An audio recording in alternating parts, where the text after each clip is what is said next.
रह के दुनिया में बशर को नहीं ज़ेबा गफलत मौत का ध्यान भी लाजिम है कि हर आन रहे. जो बशर आता है दुनिया में कहती है क़ज़ा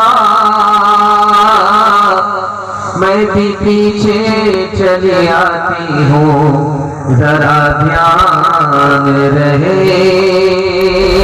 यही तुझको तुम है रहो सबसे पाला हो सीनत निराली हो फैशन निराला.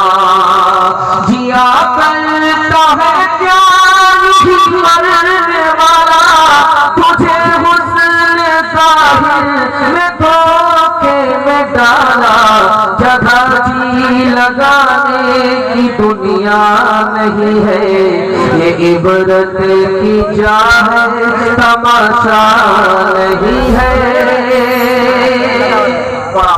जलसा बड़ी बेदारी के माहौल में सुन रहा है और दिल से दुआ देता हूँ आपकी पेशानी चमक रही है.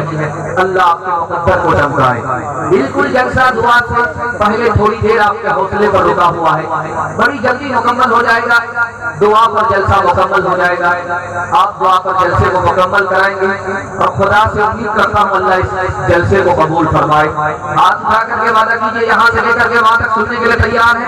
हाथ उठाइए. इंशाअल्लाह जवानी से मौत को जानेंगे मगर बुढ़ापे में तैयारी करेंगे. हाथ उठाइए. इंशाअल्लाह समझ में आ गया कि आपने है. 3 सवाल से मेरा पैगाम शुरू हो रहा है. मेरा पहला सवाल है आखिरत की तैयारी 3 रास्ते से होती है. पहला दूसरा तीसरा रास्ता क्या है? ये मेरा पहला सवाल है.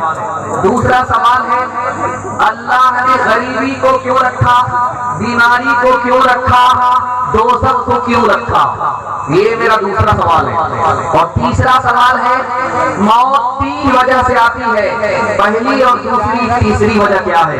जोश के साथ सुनना है, होश में सुनना है.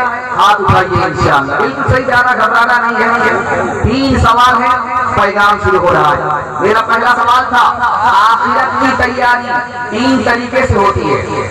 पहला तरीका यह है जिंदा को मारना पड़ेगा और मुर्दा को जिंदा करना पड़ेगा. पहला तरीका जिंदा को मारना है, मुर्दा को जिंदा करने का मतलब क्या है? ये जो दिल मुर्दा हो चुका है इसको जिंदा करना पड़ेगा तब आखिरत की तैयारी होगी. और ये नफ्स जो जिंदा है इसको मारना पड़ेगा तब आखिरत की तैयारी होगी. दूसरा तरीका है करीब को दूर, दूर को करीब करना पड़ेगा। ये दुनिया करीब है, इसको दूर करना पड़ेगा, और आखिरत दूर है, उसको करीब करना पड़ेगा, तब आखिरत की तैयारी है। दोस्त को दुश्मन, दुश्मन को दोस्त बनाना पड़ेगा। हमने शैतान को दोस्त बना लिया है, उसको दुश्मन बनाना पड़ेगा, और अल्लाह को दुश्मन बना लिया है, उसको दोस्त बनाना पड़ेगा, तब आखिरत की तैयारी है। दूसरा सवाल था, बड़ा खूबसूरत सवाल था, बहुत अजीब सवाल था कि गरीबी को अल्लाह ने क्यों रखा? इसलिए रखा ताकि जब आदमी मालदार हो, अल्लाह की नेमत खाए तो शुक्र अदा करे। अल्लाह ने बीमारी को क्यों रखा? ताकि बंदा मुसीबत में आए तो खुदा को भूल न जाए, याद रखे। अल्लाह ने दोज़ख क्यों रखा? ताकि अल्लाह के खौफ से खुदा का बंदा बेखौफ न हो जाए, खौफे खुदा दिल में रखे, इसलिए अल्लाह ने दोज़ख को रखा। अब आपको आखिरी सवाल सुनाने के लिए जा रहा हूँ। मौत अल्लाह ने 3 वजह से रखी है। दुनिया को आबाद करना है, इसलिए मौत रखी। दुनिया छोटी है, अगर लोग मरेंगे नहीं तो दुनिया में पैर रखने की जगह नहीं रहेगी, इसलिए लोग आते रहते हैं, जाते रहते हैं, आते रहते हैं, जाते रहते हैं। दूसरी वजह, हर नया बच्चा नया दिमाग लेकर के आता है, और नए जमाने को तरक्की चाहिए, नए दिमाग से तरक्की होगी, इसलिए पुराने लोग जाते रहते हैं, नए लोग आते रहते हैं। तीसरी वजह जो सबसे बड़ी वजह है, मौत क्यों आती है? ताकि खुदा के बंदे की खुदा से मुलाकात हो जाए। हाथ उठा करके वादा कीजिए, राहत में जिंदगी, मुसीबत में मौत मांगेंगे, हाथ उठाइए इंशाअल्लाह। सितारों से आगे जहां भी है, अभी इश्क के इम्तिहान भी है। इसी रोज़ शब में उलझ कर रह जा कि तेरे ज़मानो मकार भी है। अगर खो गया एक नसीमन तो क्या गम, मकाम पे हो पगार भी है। तो शाही है बर्बाद है काम तेरा कि तेरे सामने आसमान भी है। पहला पैगाम बड़ी तेजी के साथ आ रहा है कि दुनिया में मुसीबत मिलेगी, सब्र करेंगे, नेमत मिलेगी, शुक्र करेंगे। हाथ उठा करके वादा कीजिए, बिल्कुल सही जा रहा, घबराने की बात नहीं, साथ समाप्त। मैं भी आपकी जगह होता, मैं भी ध्यान से सुनिए, हाथ उठाते रहिए ताकि बेदारी का सबूत हमें मिलता रहे। ध्यान से सुनिएगा, आप देखेंगे दुनिया में किसी के पास पैसा थोड़ा है, किसी के पास पैसा ज्यादा है। जो मैं आपको बताने के लिए जा रहा हूँ, इसके बाद आपका दिल मजबूत होगा, आप बेचैन नहीं होंगे। किसी के पास पैसा थोड़ा, किसी के पास पैसा ज्यादा, इसका राज क्या है? एक लाइन में बताने के लिए जा रहा हूँ। डॉक्टर किसी को दवाई थोड़ी देता है, किसी को दवाई ज्यादा देता है। मतलब क्या है? डॉक्टर को पता है इसका काम थोड़ी सी दवाई में बन जाएगा, इसका इलाज ज्यादा दवाई में होगा। उसी तरह अल्लाह को मालूम था इस बंदे को थोड़ी रोटी देंगे, इसका काम बन जाएगा, उसको थोड़ी रोटी में काम नहीं बनेगा, इसलिए उसको बढ़ा दिया, उसको घटा दिया, किसी पर उसने जुल्म नहीं किया। दूसरी बात याद रखिए, आप देखेंगे छोटा बच्चा है, उसको मां नहलाती है तो उसके बदन के मैल को रगड़ती है, 72 मरतबा साबुन लगाती। जितना काला बेटा होता है उतना साबुन लगाता, लेकिन साबुन तो काला हो जाता, वो कालिया गोरा नहीं। लेकिन कुर्बान जाइए उस माँ के ऊपर, उसकी मोहब्बत उस काले बेटे को वो चांद से बढ़कर के समझती है। बेटा रो रहा है, माँ उसको रगड़ रही है, किसी तरह गोरा हो जाए, वो चिल्ला रहा है, उसकी कोई परवाह नहीं करती। बच्चा क्या समझ रहा है? मेरी माँ नहीं है, मेरी दुश्मन है। लेकिन माँ को मालूम है कि मैं इसके रोने की परवाह करूंगी तो बच्चा पाक साफ नहीं होगा, मैल कुचैल साफ नहीं होगा, हमारे ऊपर मुसीबत आती है, हम रोते हैं, खुदा को परवाह नहीं। उसे पता है जब तक मुसीबत नहीं आएगी ये रोएगा नहीं, इसका गुनाह का मैल कुचैल साफ नहीं। चक्की चल रही थी, दाना मुंह जा रहा, आटा बना। तो बाप रोने लगा, बेटा हंसने लगा। तो बाप ने कहा गया वंश कभी लगा हाय पूछ कमाल, ये नालायक बेटा रोने की जगह हंसता है, ये तो खानदान का नाम मिट्टी में मिला देगा। तो बेटे ने कहा कि अब्बा हुजूर कौवे से ज्यादा कौवे का बच्चा चला था। आप रोने की वजह बताइए, मैं हंसने की वजह बता। तो बाप ने कहा बेटा चक्की चल रही थी, दाना मुंह में जा रहा था, आटा बन रहा था, मुझे अपनी मौत याद आ गई कि ये आसमान और जमीन दो पार्ट है, दुनिया चक्की है और इंसान दाने की जगह है, ये भी मर करके मिट्टी में मिल जाएगी। अब्बा हुजूर आपका रोना सही, हमारा हंसना सही। आपने दाने को देखा, आटा बन गया, अपनी मौत याद आ गई, इसलिए आप रोने लगे। आपने किले को नहीं देखा जिसको पकड़ करके चक्की चलाई जाती है, उससे दाना सट जाता है, वो पीसा नहीं जाता। जो अल्लाह की रस्सी को पकड़ लेता है वो यहाँ भी आवाज आता, वहां भी आवाज।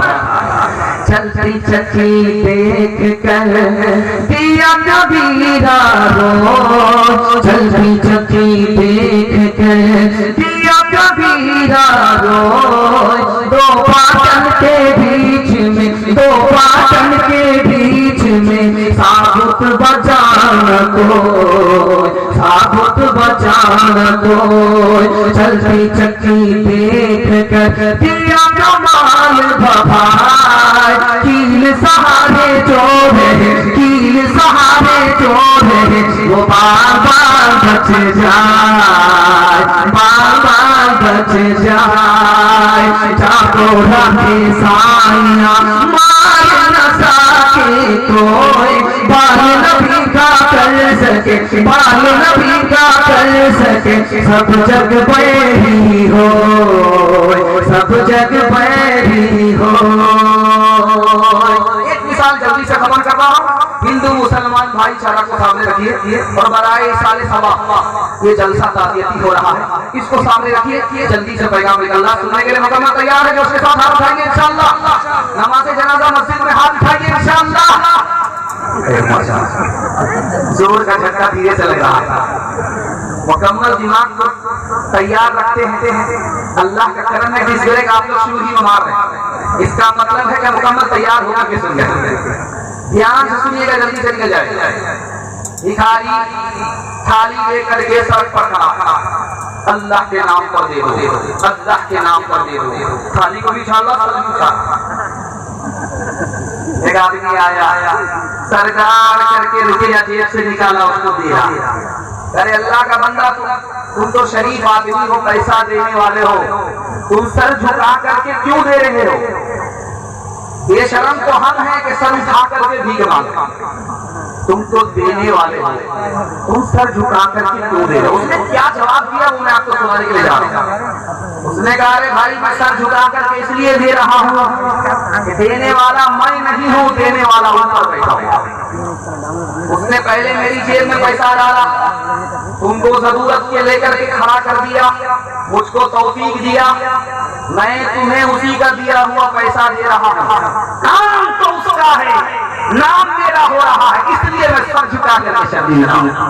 किससे सीखे खान जी ऐसी अनोखी बात, किससे सीखे खान जी ऐसी अनोखी बात। दाम गिरा से देवत हो नीचे राखों में, नीचे राखों में। देने वाला देवत देवत है दिन रे, लोग भरम मुझ पर करे, लोग भरम मुझ पर करे। यहाँ से नीचे ने, यहाँ से नीचे ने। पहला पैगाम मुकम्मल हो गया, दूसरा पैगाम सीरत के हवाले से आ रहा है। सुनने के लिए यहाँ से लेकर के वहां तैयार है, जोश के साथ हाथ उठाइए इंशाअल्लाह। ध्यान से सुनिएगा, हमारा मुर्दा दफन होता तो हम क्या करते हैं, उसको चित नहीं लेटाते, कब्र में चित नहीं लेटाते, बल्कि करवट पर लिटाते, पीठ को सटा देते हैं दीवार से। ऐसा इसलिए करते हैं ताकि चेहरा बिल्कुल किबला की तरफ हो। चित नहीं लेटाते, चित लेटाना सुन्नत के खिलाफ। जब आप कब्र में अपने मुर्दे को लिटाएंगे तो चित नहीं लेटा सकते, ये सुन्नत के खिलाफ है, गुनाह होगा। करवट लेटाना है, कि पीठ को सटा दीजिए दीवार से, पूरब वाली जो दीवार है उससे सटा दीजिए, ताकि चेहरा मुकम्मल किबले की तरफ हो जाए। एक किताब है उसका नाम है हवालुल क़यामह। इब्ने रजब हम्बली रहमतुल्लाह अलैह उस किताब को लिखा। उस किताब में लिखा एक कफन चोर था, कफन खींच लेता था, मुर्दे को छोड़ देता था, उसके हाथ को पकड़ा गया। अरे तुम इतने सारे मुर्दे के जिस्म से कफन खींचते हो, ये बताओ कि मुर्दे को तुमने कब्र में किस हालत में देखा, उसका चेहरा किधर था? तो उसने कहा कि 80% मुर्दे का चेहरा किबले की तरफ नहीं था। अरे अल्लाह का बंदा, हम लोगों ने तो इस तरह लेटाया है, अपने मुर्दे को इस तरह दफन किया है, चेहरा किबले की तरफ था। तुम कहते हो कि 80% मुर्दे का चेहरा किबले की तरफ नहीं था, राज क्या है? इमाम औज़ाई रहमतुल्लाह अलैह ने कहा ये वो लोग थे जिनको लेटाया गया, खबर में चेहरा किबले की तरफ किया गया, लेकिन जिंदगी भर नबी की सुन्नत से मुंह मोड़ा। अल्लाह ने मरने के बाद किबले से मुंह मोड़ दिया। हाथ उठा करके वादा कीजिए, नबी की सुन्नत को दांत से पकड़ेंगे, जिंदगी भर अमल करेंगे। हाथ उठाइए इंशाअल्लाह। बेटा की शादी फ्री बनी होगी, हाथ उठाइए इंशाअल्लाह। शोर है होगे, शोर है होगे, दुनिया से मुसलमान हो। हम ये कहते हैं कि थे भी कहीं मुस्लिम मौजूद, वज़ में तुम हो नसारा तो तमाकुन में हनो।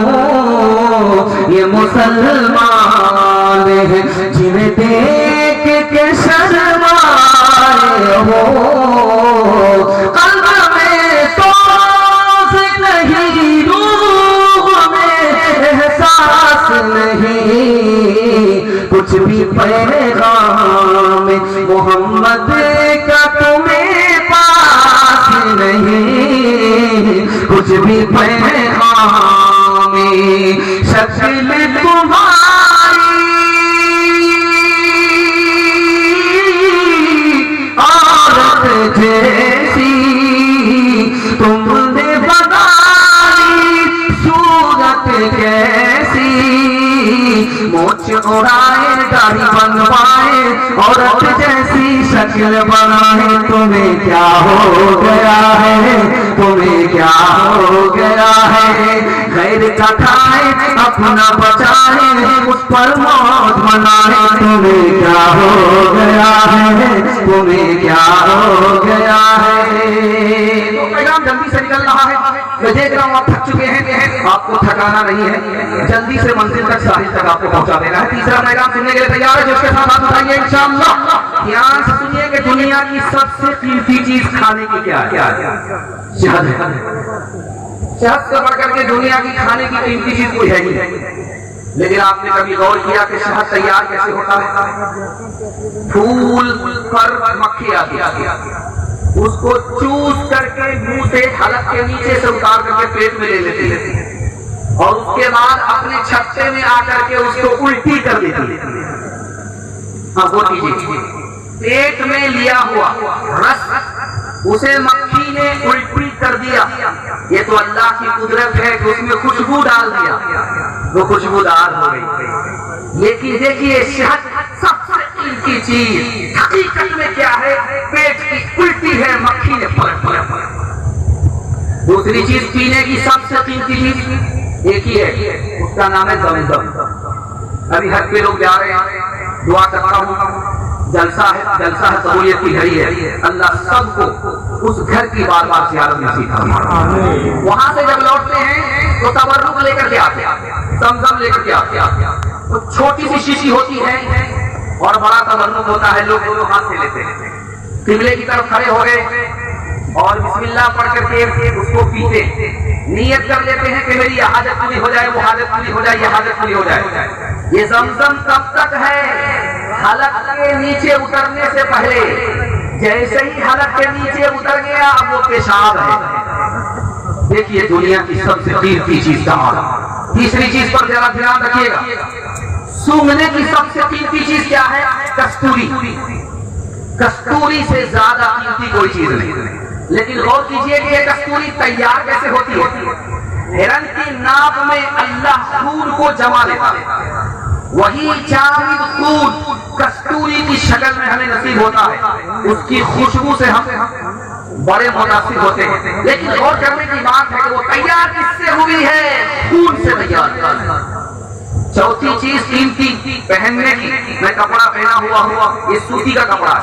सबसे कीमती कपड़ा रेशम का होता है। लेकिन रेशम तैयार कैसे होता है कि रेशम का कीड़ा तूत के पत्ते को चबाता है, शहतूत के पत्ते को चबाता है, तूत के पत्ते को चबाता है। उसके पखाने के रास्ते से वही पत्ता धागे की सूरत में निकलता है। उसी को ताना बाना जोड़ करके रेशम तैयार होता है। रेशम पहनने के बाद हमको फख्र नहीं होना चाहिए, सर नहीं उठाना चाहिए तकब्बुर से, जमीन में पैर नहीं मारना चाहिए मैं बहुत बड़ा आदमी हो गया। बहुत बड़ा आदमी कैसे है? पखाने के रास्ते से निकलने वाला धागा है। इस हकीकत पर हमें गौर करना चाहिए। आपके घर में जेवर है, सोना है, चांदी है। सोना चांदी कितना कीमती है, लेकिन एक ऐब दिखाने के लिए जा रहा हूँ। आपकी बीवी का जेवर है, उसको हाथ में लीजिए, मसलिए, सोना को मसलिए, चांदी को मसलिए, उसके बाद रख दीजिए, नाक से लगाइए, बदबू आती। किसी आलिम ने कहा कि सोना को हाथ में लिया, मसल दिया, हाथ से बदबू आने लगी। अगर यही सोने की मोहब्बत दिल के अंदर उतर गई तो दिल बदबूदार होगा। मकान आलीशान बनाइए, लेकिन दूसरे को देख करके, जेब को देख करके बनाइए। और अपने लिए बनाइए, अपने नवासे के लिए मत बनाइए, अपने पोते के लिए मत बनाइए। आपका मकान उस जमाने के डिमांड पर नहीं होगा, उठा करके फेंक देगा, उखाड़ करके फेंक देगा। मकान में पैसा लगाइए, लेकिन जरूरत से ज्यादा नहीं। सबसे बुरा पैसा वही है जो मकान में लगता है। पैसा पानी में आपका चला गया, ऊपर नहीं होगा। तिजारत में लगाते रहो पैसा, पैसे को खींचता, ये पैसा पानी में चला गया, ये ऊपर नहीं। मकान के अंदर जो है, जितना भी बड़ा मकान बनाइए, उड़ीसा में चलता हुआ 3 करोड़ का मकान बनाएगा, उसका इफ्तिताह हुआ, उस इफ्तिताह पर 60 लाख रुपए खर्च किए। तो कीजिए, मकान बनाया गया, मकान के अंदर जो आए, पहला आए, मकान जितना पुराना होगा उतना बदसूरत होगा, उतना कमजोर होगा। जितना पुराना उतना बदसूरत, उतना कमजोर। और दूसरा आए क्या है? भूकंप आ गया, तो आपने तुर्की के मकान का हाल देखा, मकान आपको छोड़ देगा। और अगर आपको मौत आ गई तो आप मकान को छोड़ देंगे। हाथ उठा करके वादा कीजिए, दूसरे को देखकर लोन पर पैसा उठा करके मकान बनेगा इंशाअल्लाह। पहली फुर्सत में बात अपनी हाथ उठाइए, वो हमारी तरह हाथ मजलू, हम तो फूल मजलू। कितना ऊंचा तस्वीर दुनिया को बनाने जाओगे, कितनी गहरी इसे की बुनिया देखो दाने जाओगे, कितना अर्ज़ो तूल में इसको बढ़ाने जाओगे, खींच कर उसका हाथ सिलसिला ले जाओगे।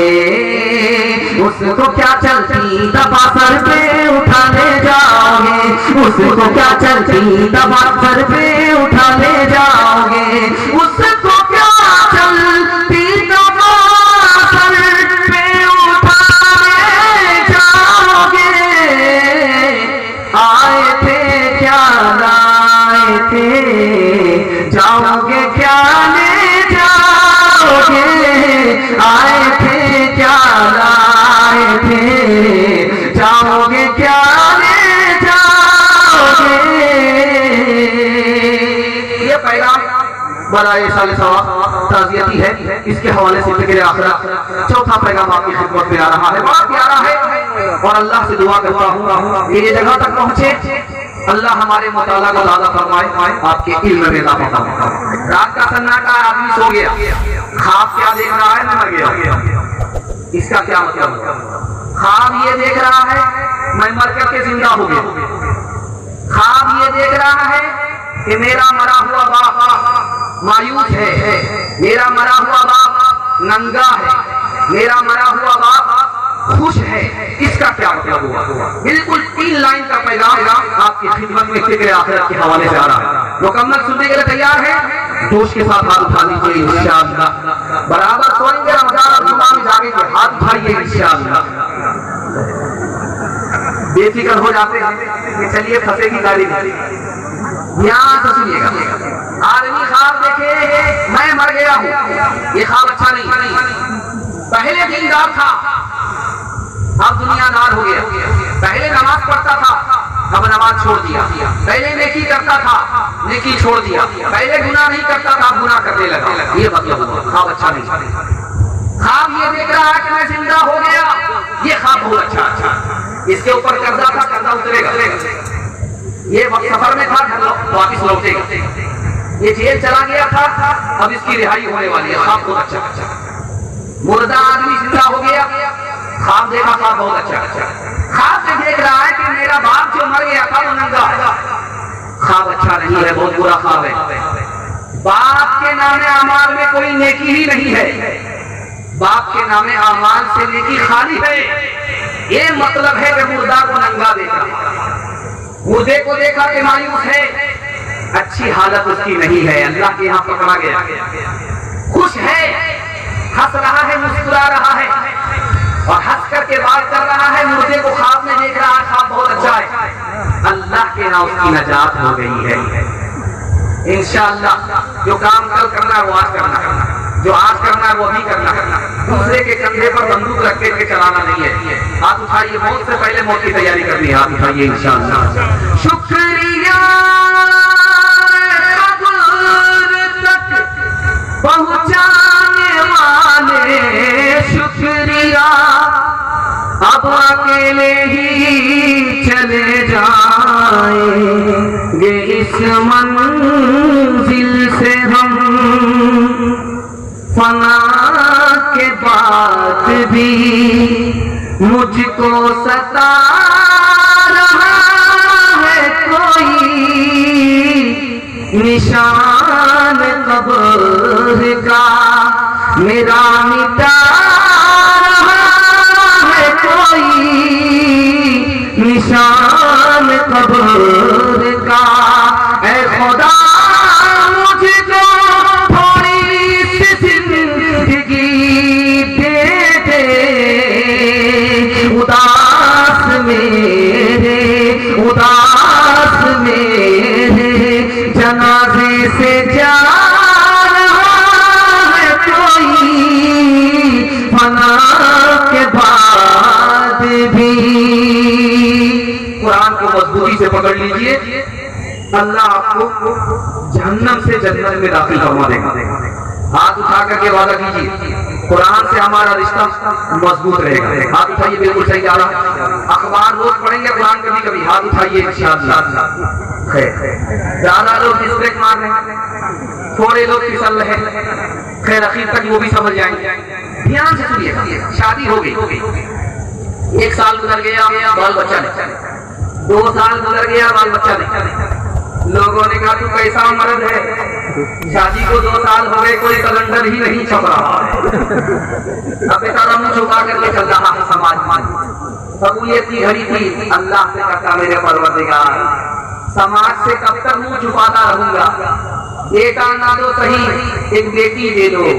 वादा करता हूँ जब उसकी शादी होगी दुनिया की हर दौलत देकर उसको माला माल। कबूलियत की घड़ी घूम रही थी, दुआ कबूल हो गई, बेटी मिल गई।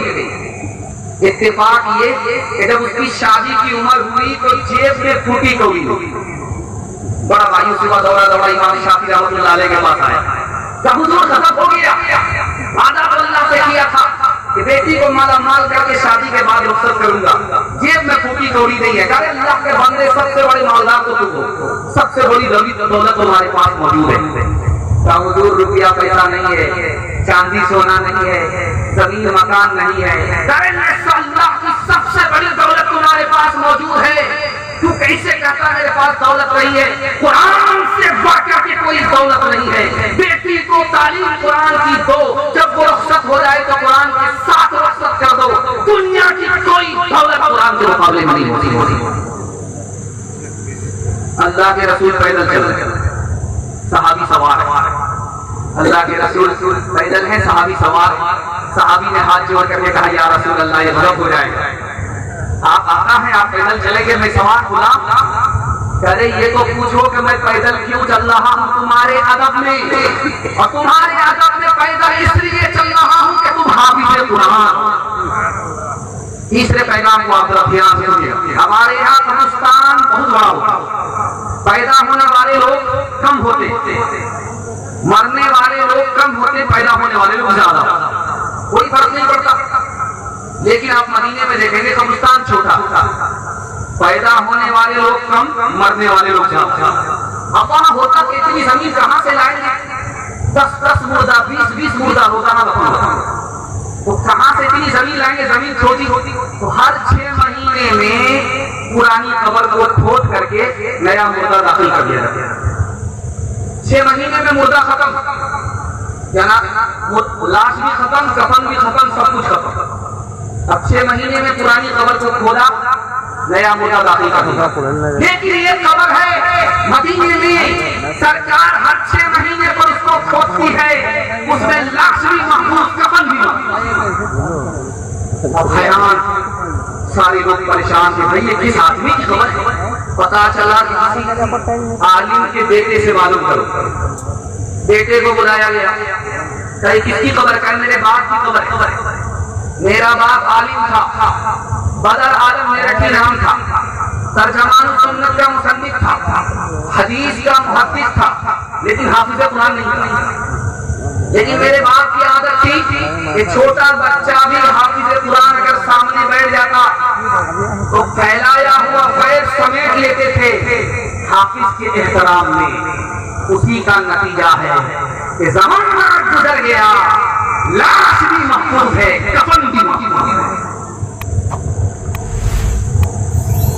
ताकों में सजाया जाता हूँ, आँखों से लगाया जाता हूँ, तावीज़ बनाया जाता हूँ, धो धो के पिलाया जाता हूँ। जब कौन कसम लेने के लिए तकरार की नौबत आती है, तब मेरी जरूरत पड़ती है, हाथों पे उठाया जाता हूँ। नेकी में बड़ी का गलबा है, सच्चाई से बढ़कर धोखा है।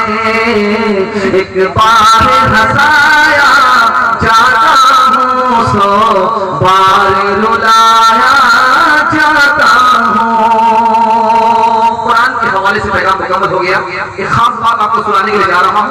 आप देखेंगे जब जनाजा रखा रहता है सामने, तो इमाम साहब खड़े होते ऐलान करते हैं। उसमें ऐलान क्या करते हैं कि देखिए भाई, जिसका जनाजा है उसका बेटा मौजूद है, जिससे लेन देन हो बेटा से आप तकाजा कीजिएगा, बेटा दे देगा।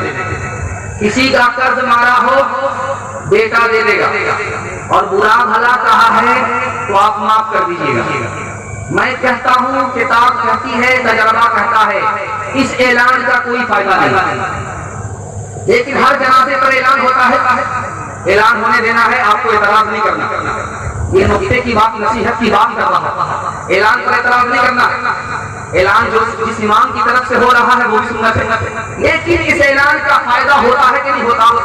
ये तजर्बे से कहा जा रहा है। आप इसको बहुत ध्यान से सुनिएगा। जनाजा रखा हुआ, पढ़ाने से पहले इमाम साहब 2 मिनट के लिए खड़े हो गए, लोगों से कहा कि कोई जनाजा है, इसका बेटा मौजूद है, तुम्हारा पैसा मार करके मरा है, बेटा से ले लेना, बुरा भला कहा है, माफ कर देना।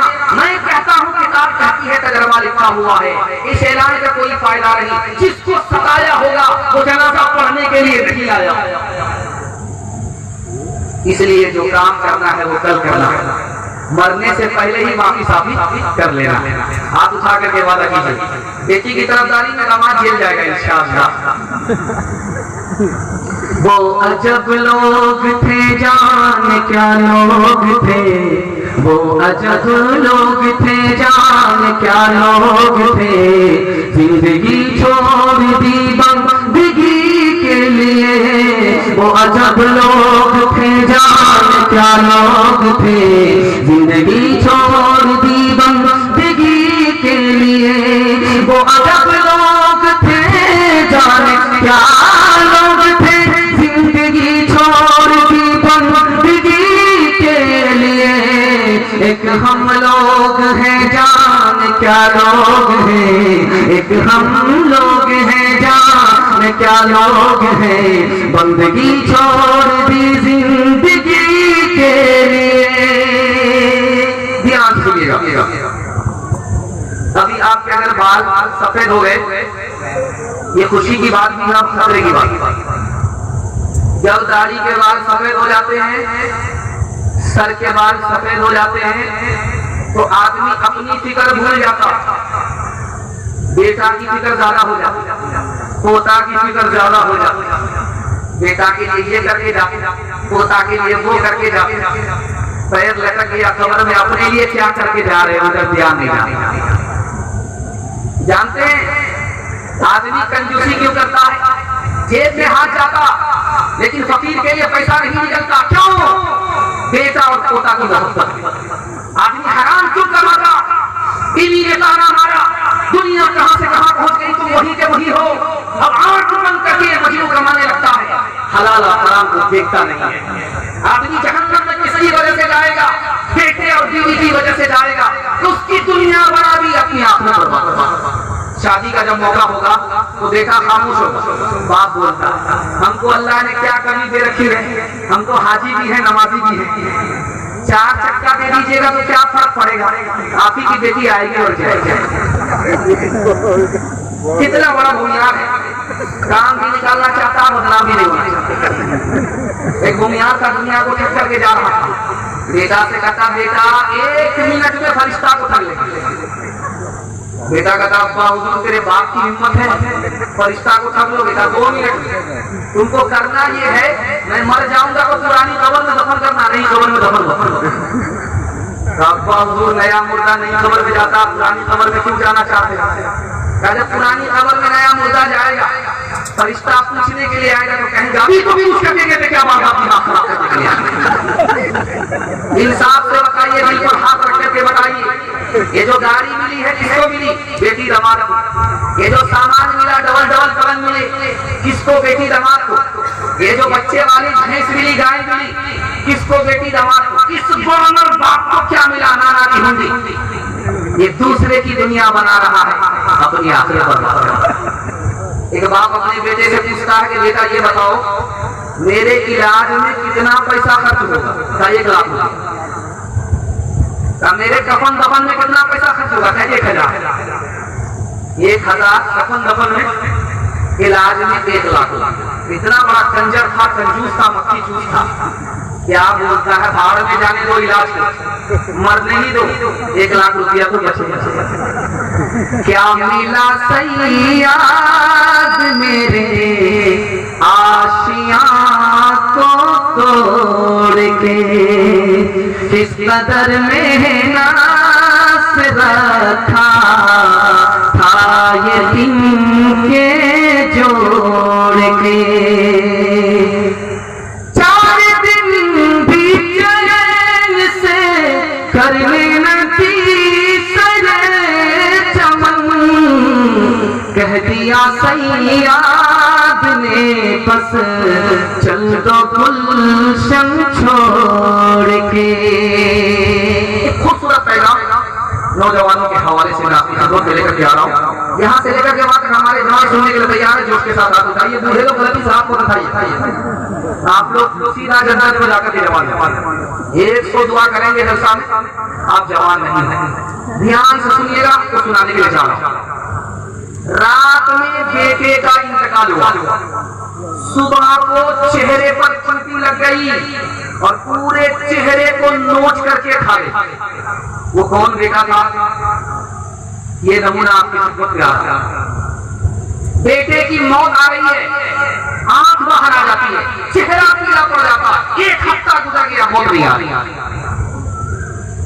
बेटा मां के ऊपर हमला करने के लिए आगे बढ़ा, जमीन में पैर पकड़ लिया, खस गया, कफन दफन भी नसीब नहीं हुआ। ये कौन बदनसीब बेटा? जरा ध्यान से तो सुनिएगा जो आपकी खिदमत में लेकर के आ रहा हूं। जब माँ बाप जवान थे तो बेटा साथ में रहता था, जब माँ बाप बूढ़े हो गए तो बेटा अलग हो गया। माँ बाप बीमार होकर के मर गए, उस बेटे पर मौत से पहले अल्लाह का अज़ाब दुनिया को ये दिखाना था। रात में उसके बेटे का इंतकाल हुआ, सुबह को मान से चोटी निकली, चेहरे को बिगाड़ दिया। ये अल्लाह की तरफ से इशारा था, जो बार-बार नाफरमान होगा मौत से पहले अज़ाब देगा।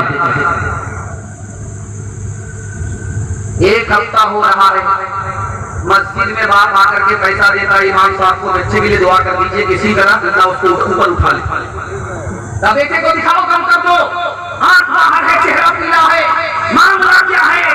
तो बाप ने कहा एक ही गुनाह इसका था, जब बीवी से माँ से झगड़ा होता था तो बीवी की तरफदारी में माँ के मुंह पर तमाचा खींचता, उसी का नतीजा है 1 हफ्ता से आंख बाहर है, चेहरा पीला है, गले में मौत लटकी हुई है, रूह लटकी हुई है, मौत नहीं आ रही। तीसरा नमूना आई लड़की ससुराल में, बुढ़िया को हटाओ रास्ते से, बुढ़िया को रास्ते से हटाओ, तभी हम तुम्हारे यहाँ रहेंगे, वरना महके जा रहे हैं। 2 मरतबा लड़की ने इसी तरह शरारत किया, लड़का ने फैसला लिया तो माँ को हटा दे। गन्ना के खेत में गन्ना काटने के हवाले से ले गया, अब माँ की गर्दन काटने वाला था कि जमीन में पैर पकड़ लिया और लोग बचाने के लिए उसको आए, जमीन में फंस गया। अल्लाह का अज़ाब है, न कफन नसीब हुआ न दफन नसीब हुआ। मैं हाथ जोड़ करके आपसे कहता हूँ, कुछ याद रहे आपको रहे, मैं तजर्बे से कह रहा हूँ, मेरी जबान नहीं नबी की जबान है। आप अगर रुपया बढ़ाना चाहते हैं, उम्र बढ़ाना चाहते हैं, तंदुरुस्ती बढ़ाना चाहते हैं, तो आपको एक ही काम करना होगा, माँ बाप जिंदा हैं उनकी खिदमत करनी। मैं गारंटी लेकर के जाता हूँ, आप मेरा गिरबान कर सकते हैं, आपकी रोजी में अल्लाह इजाफा कर देगा, उम्र बढ़ा देगा, सेहत को बढ़ा देगा। हर जबान झूठी हो सकती है, नबी की जबान झूठी नहीं हो सकती। हाथ उठा करके वादा कीजिए, सास ससुर पर ज्यादा मेहरबान होंगे इंशाअल्लाह। माँ बाप की खिदमत में दिलो जहान लुटाओ, कुरान का फरमान है तुम इसको निभाओ। करो माँ बाप की खिदमत तुम्हारे काम आएगी, यही खिदमत तुम्हें अल्लाह से जन्नत दिलाएगी, बढ़ाएगी तुम्हारी उम्र के अय्याम। ये खिदमत अता होगी बपैसे की बुरिया, रोजी में भी बरकत, अल्लाह की रहमत साया बदन होगी, मिसले कमर किस्मत जलवा बदन होगी। ये कश्ती अमल की है, इसे पार लगाओ, कुरान का फरमान है तुम इसको निभाओ। हर चीज तो मिल जाएगी बाजार में, लेकिन बाजार में लेकिन माँ बाप से बढ़कर कोई दौलत न मिलेगी। आंचल जो उठा करके दुआ तेरी कर दे, माँ तेरी कर दे, दुनिया हो या उक़बा कहीं जिल्लत न मिलेगी। इंशाअल्लाह शादी से पहले माँ बाप का साथ देंगे, हाथ उठाइए, बिल्कुल सही आ रहा है। शादी से पहले सब साथ देते, सब जो इकट्ठा हो जाता है। ध्यान से सुनिएगा, जल्दी से निकल रहा है, 2-3 पैगाम तक आपका जलसा रुका हुआ है, मेरे हिस्से का जलसा मुकम्मल हो रहा है। मरहूम जिनका इसाले सवाब हो रहा है, उनको हम कैसे याद करें? हमारे माँ बाप मर चुके, हम कैसे याद करेंगे, उनको कैसे याद करना चाहिए। हम अपने माँ बाप को याद रखेंगे तो हमारी औलाद भी उनको याद रखेगी। ये पूरे जलसे का खुलासा है, इसको सुनना है आपको, बहुत ध्यान से सुनना है। ये आपको भी काम आएगा, आपके बच्चे को भी काम आएगा।